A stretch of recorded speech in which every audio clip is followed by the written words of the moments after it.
Allahu Allah hey, Allahu Allah hey, Allahu Allah hey, Allahu Allah hey, Allahu Allah hey, Allahu Allah hey, Allahu Allah hey, Allahu Allah hey, Allahu Allah hey, Allahu Allah hey, Allahu Allah hey, Allahu Allah hey, Allah hey ya Qayyum, Allah hey ya Qayyum, Allah hey ya Qayyum, Allah hey ya Qayyum, Allah hey ya Qayyum, Allah hey ya Qayyum, Allah hey ya Qayyum, Allah hey ya Qayyum, Allah hay ya Qayyum,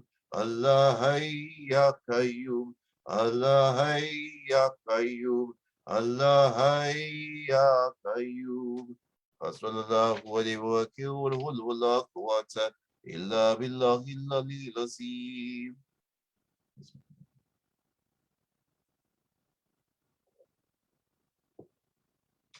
Calling upon Allah's beautiful names. Yahu, Yahu, Yadaim. Yahu, Yahu, Yadaim. Yahu, Yahu, Yadaim. Allah, Yahu, Yadaim. Yadaim, Yadaim, Yadaim, Ya Allah. Yadaim, Yadaim, Yadaim, Ya Allah.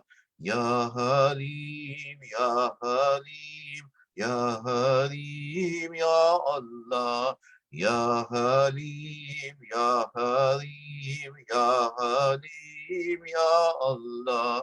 Ya Hafiz, Ya Hafiz, Ya Hafiz, Ya Allah. Ya Hafiz, Ya Hafiz, Ya Hafiz, Ya Allah. Ya Latif, Ya Latif, Ya Latif, Ya Allah. Ya Latif, Ya Latif, Ya Latif, Ya Allah. Ya Ghaffar, Ya Ghaffur, Ya Ghaffar, Ya Ghaffur, Ya Ghaffar, Ya Ghaffur, Ya Ghaffar, Ya Ghaffur, Ya Sattar, Ya Fatah, Ya Sattar, Ya Fatah, Ya Sattar, Ya Fatah, Ya Sattar, Ya Fatah. Ya Mujib, Ya Muin, Ya Mujib, Ya Muin, Ya Mujib, Ya Muin, Ya Mujib, Ya Muin, Ya Mughith, Ya Wadud, Ya Mughith, Ya Wadud, Ya Mughith, Ya Wadud, Ya Mughith, Ya Wadud, Ya Rahman, Ya Rahim, Ya Rahman, Ya Rahim, Ya Rahman, Ya Rahim, Ya Rahman, Ya Rahim, Ya Rahim, Ya Karim, Ya Rahim, Ya Karim, Ya Rahim, Ya Karim, Ya Rahim, Ya Karim, Ya Hanan, Ya Manan, Ya Hanan, Ya Manan, Ya Hanan, Ya Manan, Ya Hanan, Ya Manan, Ya Dayyan, Ya Subhan, Ya Dayyan, Ya Subhan, Ya Dayyan, Ya Subhan, Ya Dayyan, Ya Subhan. Ya Subhan, Ya Sultan, Ya Subhan, Ya Sultan, Ya Subhan, Ya Sultan, Ya Subhan, Ya Sultan, Ya Sultan, Ya Sultan, Ya Sultan, Ya Allah.